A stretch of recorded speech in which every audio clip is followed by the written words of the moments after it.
Morning guys, welcome back to my channel to a new blog. আশা করি তোমরা সবাই খুব ভালো আছো। আর আজকে সকাল বাজে প্রায় 10টা। তো এখন থেকে ব্লগটা স্টার্ট করছি। আই হোপ কি তোমাদের ব্লগটা দেখতে ভীষণ ভালো লাগবে। সো চলো ব্লগটা স্টার্ট করা যাক। এদিকে আজকে লাটু চলে এসছে ব্যালকনিতে। যেই দেখেছে মা ব্যালকনিতে এসছে, লাটু ঢুকে পড়েছে। সোনা বাচ্চা, সোনা বাচ্চা। এখন বাইরে বেরোনোর জন্য দেখো না কেমন করছে। এখন আর বাইরে হবে না, এখানে দাঁড়িয়ে থাক। সীমাদি ঘর মুছবে, তারপর সীমাদি ঘর মুছবে তারপর। আজকের থেকে শোনা যাচ্ছে, খবরে বলছে গরমের প্রভাবটা নাকি প্রচুর পরিমাণে বাড়বে। মানে সেই ভেবেই তো ভয় লাগছে। আবার খবরেও বলেছে, আর সকালবেলা দেখছি গরমের তেজটা বেশ ভালোই। মানে এখন সবে 10টা সাড়ে 10টা বাজে, এখনই বেশ গরম লাগছে। এখানে দাঁড়িয়ে রোদের তাপটা ভালো লাগছে। এবার এখনও তো সারাটা দিন পড়ে আছে, কি যে হবে মানে সেই নিয়েই চিন্তা ভাবনা করছে। রাস্তাঘাটে এমনিতেও এখন খুবই লোকজন দিনের বেলা দিকে কমই দেখা যায়। তো যাই হোক, একটু গরম হোক আর শীত হোক আর যাই হোক, চা তো একটু খেতেই হবে। তো যাই এখন একটু আগে চাটা খেয়ে নিই। না, ছেলেদের কোনো একটা সমস্যা নেই, মেয়েদের হলে সমস্যা হবে। বউটার চুল ছিল মানে পুরো কাপড় জন্য। হ্যাঁ, অত বড় হওয়ার এখন খেলা আছে কি?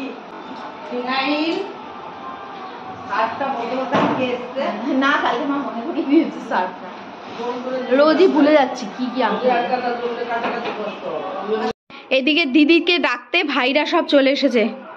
সকালবেলা দিদি এখনো ঘুম থেকে ওঠেনি, কালকে রাত্রেবেলা অনেক রাত জেগে পড়েছে।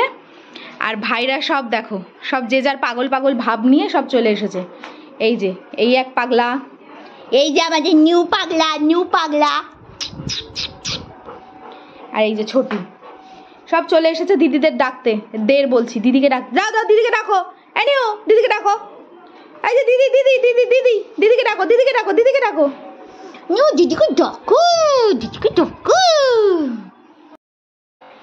এদিকে চাটা তো খাওয়া হয়ে গেল, সবাই বসে গল্প গুজব করতে করতে এখন যাব হচ্ছে স্নান করতে। স্নানটা করে আসি, চার্জার, স্নানটা করে আসি। আর কালকে না শরীরটা এত বেশি কি বলবো ল্যাদ লাগছিল, কালকে ব্লগ বানানোই হয়নি।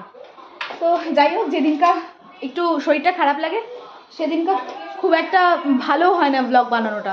মানে ভালো হয় না মিনস কি বলো তো, মাথা যদি ঠিক না থাকে তখন মুডটাও ভালো থাকে না। মুড ভালো না থাকলে ফেসটাও ভালো থাকবে না, পুরো একদম ঘেটে চচ্চড়ি। তো তার জন্য কালকে আর কিছু ব্লগ বানাইনি। আর আজকে হচ্ছে এখন স্নান করতে যাব, ফোনটাকে চার্জ দিয়ে নিই, চার্জ দিয়ে তারপর যাবো স্নানে, তারপর এসে যাব ঠাকুর ঘরে।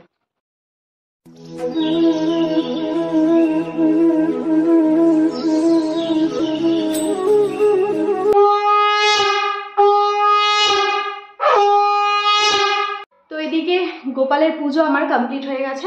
গোপালের পুজো দেওয়া কমপ্লিট, মানে সকালের পুজো। দুপুরের পুজো তো মা দেবে। আর এখন রেডি হব, রেডি হয়ে দোকানে যাব। দোকানদারি করে এসে সুব্রতর সাথে একটা জায়গায় বেরোনোর কথা আছে। এবার দেখা যাক কি হয়। অ্যাকচুয়ালি কি বলতো, মানে যখন বেরোনোর কথা সেই টাইমটা এত পরিমাণে রোদ আর গরম থাকে, কিন্তু ব্যাপারটা যেই টাইম দেওয়া আছে সেই টাইমেই যেতে হবে ওই জায়গাটায়, মানে যেই কাজটায় আর কি। তো দেখা যাক কি হয়। তো গেলে তো তোমরা দেখতেই পাবে, খুব সুন্দর জায়গাটা। তো মানে চারিপাশটা আরও সুন্দর। তো যাই হোক, এবার এখন রেডি হব, দেখি টিফিন কতদূর হলো, টিফিনটা নিয়ে যাব দোকানে। এখানে আবার সামনে কীর্তন মেলা ঠেলা হবে, সব বাঁশ পোতা হয়েছে। এবারকার গরমের ভাবটা যা দেখছি, রোদের টেম্পারটা থাকলেও হাওয়া আছে, যার জন্য গরমটা বাইরে খুব একটা মনে হচ্ছে না। মানে রোদটা থাকলেও গরমটা কম। আর এইদিকে আমাদের যেতে যেতে 5 টাকা করে এই আইসক্রিমগুলো খেতে যা ভালো লাগে। এই যে আরেকজনও খাচ্ছে। তো মাম্মাম তো দেখলে পরে পুরো মাথা খারাপ করে দেবে। ওর রাত্রেবেলা খায় একটা কর্নেটো, প্রত্যেক দিন না, মাঝে মাঝেই খায়। তো যাই হোক, এখন বাড়িতে যাই। যদি আবার ওই জায়গাটা যাওয়ার কথা আছে, যদি যাওয়া হয় তাহলে তো যাবো। এই যে এখন বাবার কাছে সব আদর খাচ্ছে, আর রাগ দেখো গো গো গো গো করছে সমানে। চলো নিউকে নিয়ে এখন ঘরে যাব, চলো। তো এদিকে দোকানদারি করে এসে এখন মামামকে খেতে দিয়ে দিলাম, কিন্তু মামামের খুব একটা মন মতো আজকে হয়নি। যদিও বা চিকেন হয়েছে, তবুও খুব একটা পছন্দসই হয়নি আজকে রান্নাটা। তো যাই হোক, এখন একটু কলা পাতা কেটে নিয়ে আসি। মাঝে মাঝে ইচ্ছা হয় কলা পাতায় খাবো।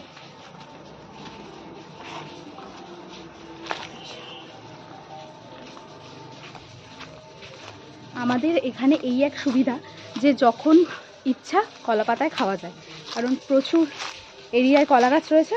দুদিন আগে দেখেছিলাম পাতাগুলো কমে গেছে, বাট আজকে আবার ওখান থেকে দেখছি যে অনেক পাতা, নতুন নতুন পাতা হয়েছে, তো সেখান থেকেই একটা পাতা নিয়ে আসবো।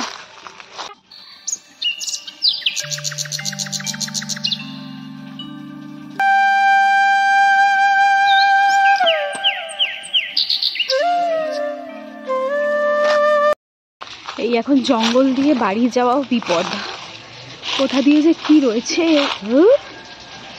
আবার আটকে গেলাম।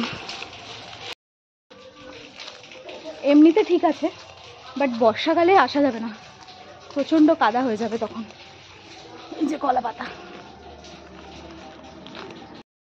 এখন যাবে পড়া আছে, আর দিন দিন পড়তে যাচ্ছে, আর আমার মাথা গরম করছে সাজগোজ দিয়ে।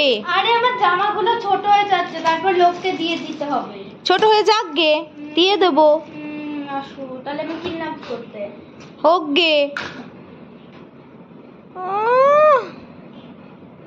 ঢঙি মাসি, কাটার কোথায়? নিউর কাটারগুলো নিবি না কিন্তু।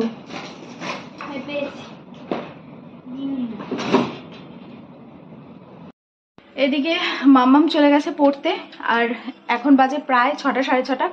যেখানে যাওয়ার কথা ছিল, মানে এমনই একটা টাইম হলো লাস্টে যে এই মানে 7টার দিকে যাওয়ার কথা। তো এবার সুব্রত বেরিয়ে গেছে, আমার তো যাওয়া হলো না, কারণ দোকানে একজন না একজনকে তো প্রেজেন্ট থাকতেই হবে, চৈত্র সেল যেহেতু শুরু হয়ে গেছে। তো ও চলে গেল, আমি যেতে পারলাম না, মনটা খারাপ হয়ে গেল। মানে এত সুন্দর না জায়গাটা, ও কাজেই গেছে, মানে আমরা কাজেই যেতাম, দুজনে একসাথেই যেতাম, বাট কি বলবো, মনটা খারাপ হয়ে গেল, যেতে পারলাম না। মাম্মা এদিকে চলে গেছে পড়তে, এখন একটু চা বসিয়ে দিয়েছি, আমি আর মা মিলে চা খেয়ে রেডি হয়ে দোকানদারিতে যাব। তো এদিকে একটু চা আর বিস্কিট নিয়ে নিলাম, একটু চা বিস্কিট খেয়ে নিই। মানে দোকানে গিয়েও চা বিস্কিট খাওয়া হয়, বাট বাড়ির চা বিস্কিটের মধ্যে একটা আলাদাই তৃপ্তি আছে। এদিকে মনটাও খারাপ হয়ে গেল যে ঘুরতেও যেতে পারলাম না। ঠিক আছে, দোকানদারিতে এখন একটু টাইম দিতে হবে, কারণ সিজন চলছে। তো আজকে লিকার চা আর বিস্কিট দিয়ে, মানে সুব্রত না থাকলে বেসিক্যালি লিকার চাটাই খাই, মানে মাকেও দিই, আমিও একবারে নিয়ে নিই, ওই বারবার করে নালে করতে হয়। তো লিকার চা দিয়ে বিস্কিট দিয়ে খেয়ে এখন দোকানে যাব।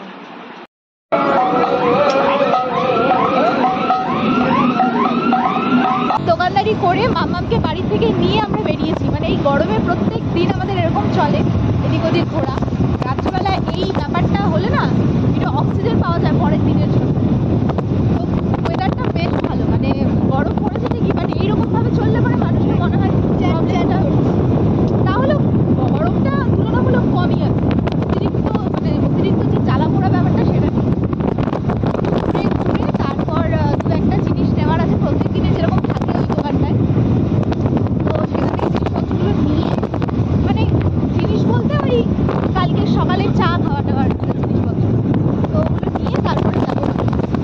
আর একটু বেশ অনেকটা দূরে বেশ ঘুরতে কিন্তু ভালোই লাগে। এই সময়টা একটা খুব ভালো টাইম আমাদের জন্য।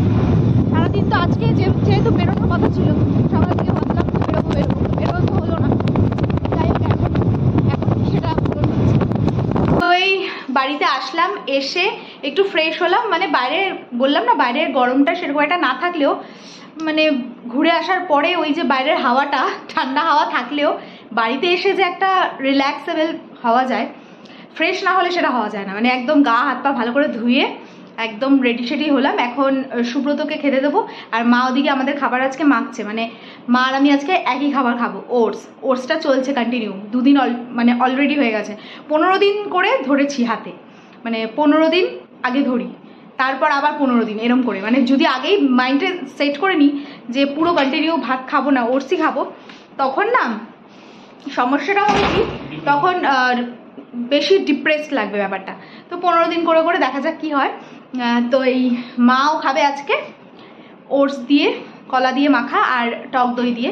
এবার রাত্রেবেলা টক দই খাওয়াটা ঠিক হচ্ছে না, ঠিক হচ্ছে কি হচ্ছে না জানি না, বাট খাচ্ছি তো কিছু তো একটা খেতেই হবে, এই হচ্ছে ব্যাপার। আর মাম্মাম আজকে রাত্রেবেলা খেলো না, ও এখন পড়তে বসেছে। সুব্রতকে এখন খেতে দিয়ে দেবো, আগে আমি খেয়ে নিই, তার কারণ ও একটু ফোনে কথা টথা বলবে, একটু হিসাব টিসাব করবে। ততক্ষণে আমি খেয়ে তারপর ওকে খেতে দিয়ে তারপর সমস্ত পরিষ্কার করে তারপর আসছি। তো এদিকে সব কাজ কমপ্লিট করে আসলাম এখন, এখন শুধুই রিল্যাক্সমেন্ট আর রিল্যাক্সমেন্ট, আর বসে বসে শুধু ফোন ঘাটা, মানে যতক্ষণ ঘুমাবো না ততক্ষণ ফোন ঘাটা। এদিকে তো ছোটু চলে এসছে, নিউ আর লাটু অলরেডি ওই ঘরে চলে গেছে।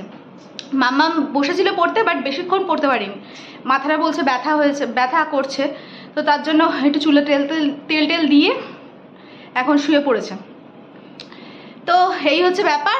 আর আজকের ব্লগটা তাহলে আমি এখানেই শেষ করছি। যদি কিছু ভিডিওটা ভালো লেগে থাকে then to like, comment, share and subscribe. দেখা হচ্ছে নেক্সট ব্লগে। ততক্ষণের জন্য খুব ভালো থেকো, সুস্থ থেকো, আর অবশ্যই ভিটামিনের সাথে থেকো। সো চলো আজকের মতন টাটা, বাই অ্যান্ড গুড নাইট।